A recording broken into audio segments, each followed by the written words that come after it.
Waalaikumsalam warahmatullahi wabarakatuh. Baiklah, sebelum memulai pembelajaran kita pada hari ini, mari bersama-sama kita membaca doa. Untuk ketua kelas silakan dipimpin doanya. Sebelum belajar kita berdoa.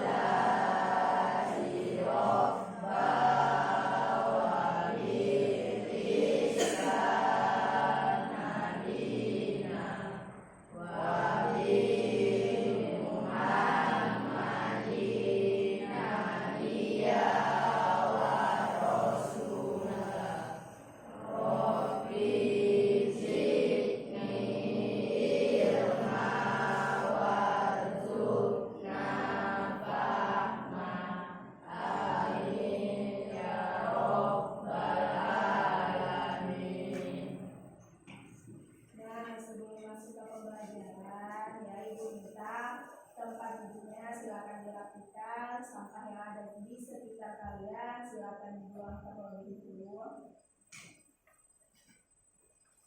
Apa kabar semuanya hari ini? Baik. Alhamdulillah. Ada yang tidak hadir? Siapa? Yeni sakit. Terus ada lagi? Ica sakit. Berarti 2 orang yang tidak masukin.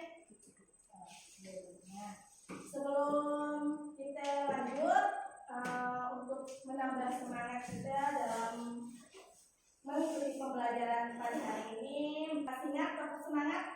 Ayo kita 1, 2, 3, tepuk semangat!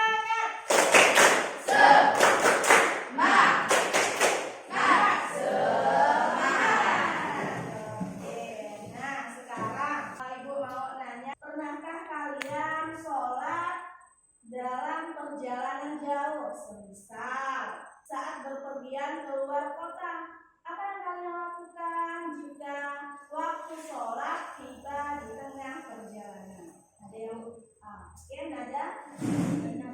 Saya pergi ke pontianak ke tempat itu, salat tiba saya bertayamum dan salat dalam keadaan duduk. Iya, benar. Kalau di dalam bis itu kita bisa bertayamum dan sholat dalam keadaan duduk. Nah, sekarang apakah menurut kalian Allah membebani umatnya dalam melaksanakan sholat di segala kondisi?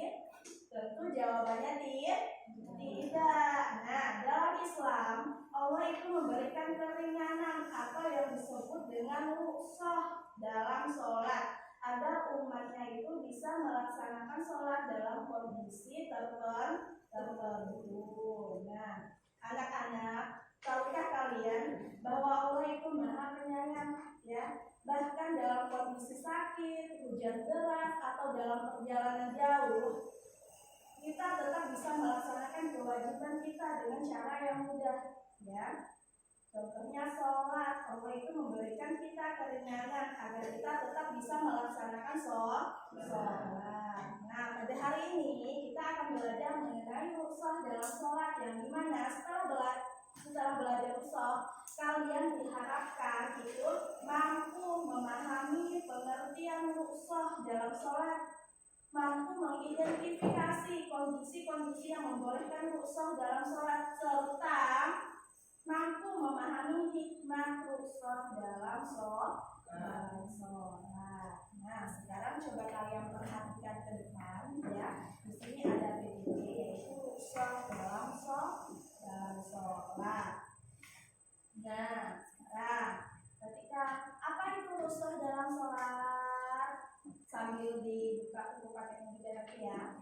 Nah, rukhsah dalam sholat itu merupakan keringanan atau kemudahan yang diberikan Allah kepada umatnya, ya. Itu rukhsah dalam sholat.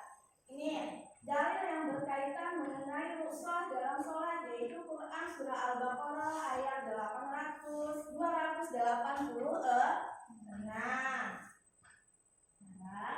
Mengapa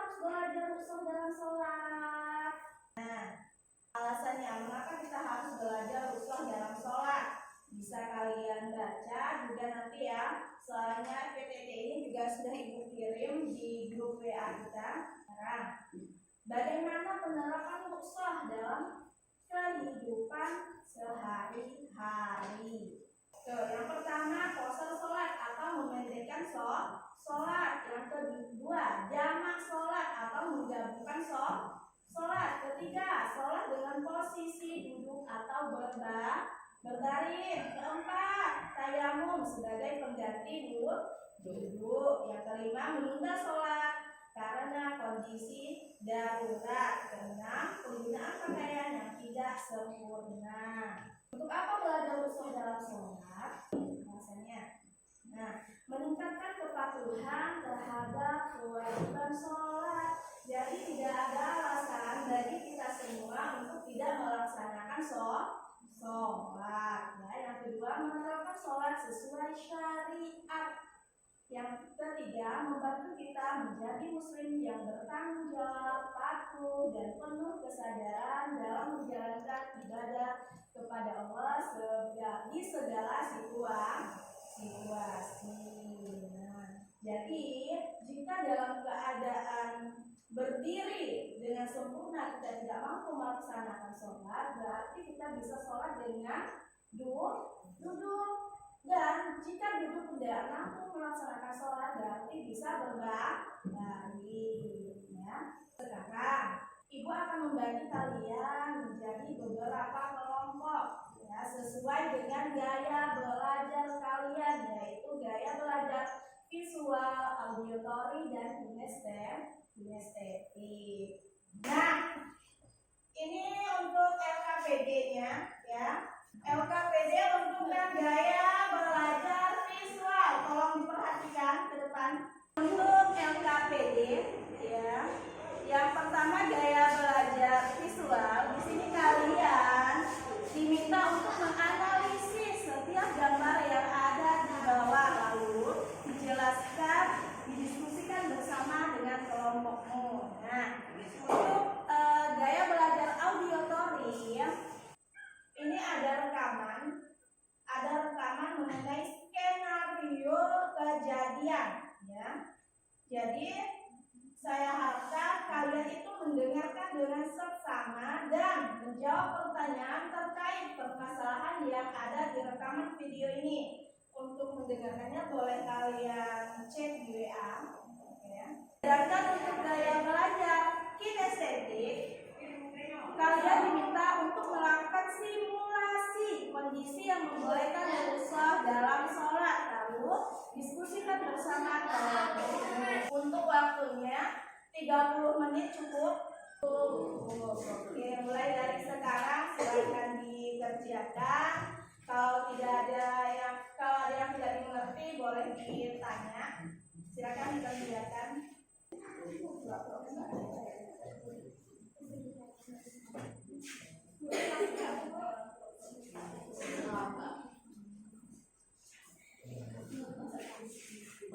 Oke, ada masalah? Sudah selesai semuanya? Oke, setiap kelompok Ibu minta untuk mempresentasikan hasil diskusinya ke depan. Nah, untuk yang pertama itu kelompok visual. Ayo kelompok visual, siapa yang ingin mewakili maju ke depan, persilakan. Nah, untuk yang lain silakan diperhatikan.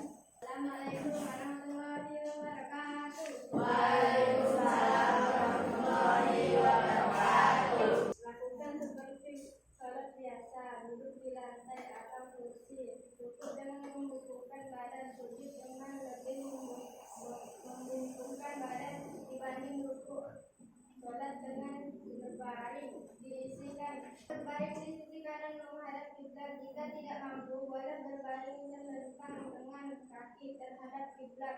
Sholat dengan isyarat mata. Jika tidak bisa juga cukup dengan niat dalam hati.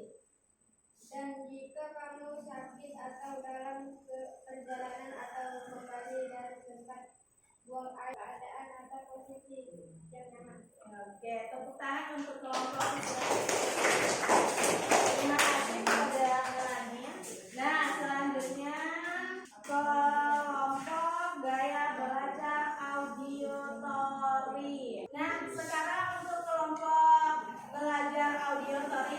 Siapa yang ingin mewakili maju ke depan? Oke, dipersilakan ya. Assalamualaikum warahmatullahi wabarakatuh. Waalaikumsalam warahmatullahi wabarakatuh. Menurut kelompok kami, identifikasi masalah yang terdapat di dalam skenario tersebut antara lain: Ahmad kesulitan melaksanakan sholat karena bus tidak berhenti. Puasa, sholat 5. Sholat jamaah. 6. Gerakan bacaan. 7. Usul dalam sholat. 4. Salam menyelesaikan tugas ini.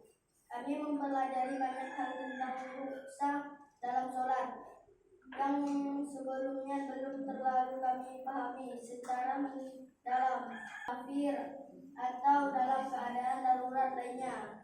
Oke, dan sekarang untuk kelompok nah, sekarang kelompok terakhir yaitu kelompok gaya belajar kinestetik. Dari kelompok kinestetik siapa yang ingin mewakili? Oke, Feni, silakan.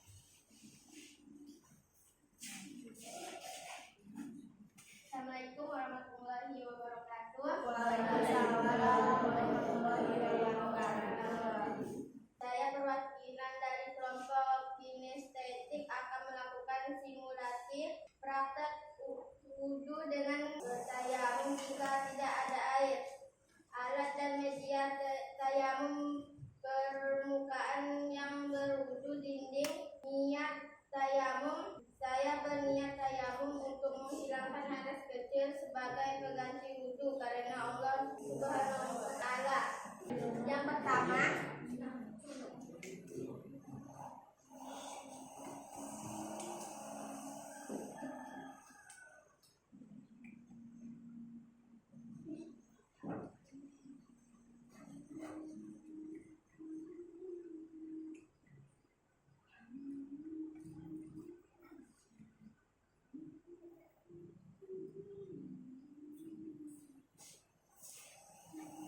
saya akhiri. Assalamualaikum warahmatullahi wabarakatuh. Waalaikumsalam warahmatullahi wabarakatuh. Oke, tepuk tangan untuk kelompok kinestetik.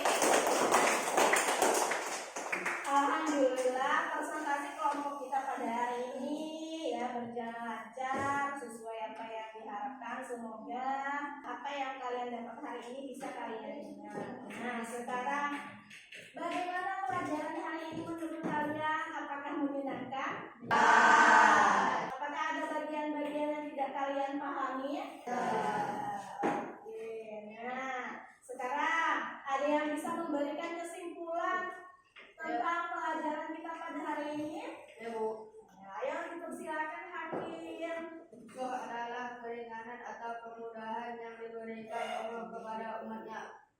Memungkinkan kita untuk tetap menjalankan kewajiban sholat meskipun dalam keadaan yang sulit, seperti saat berpergian jauh, sakit, atau tidak menemukan air untuk wudhu. Iya, benar. Nah, itu merupakan kemudahan atau keringanan yang Allah berikan kepada umatnya agar selalu bisa beribadah kepadanya.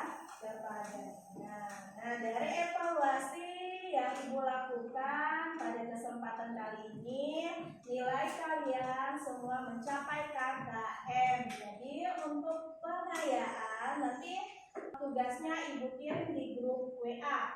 Jadi boleh kalian cek dan kerjakan di rumah.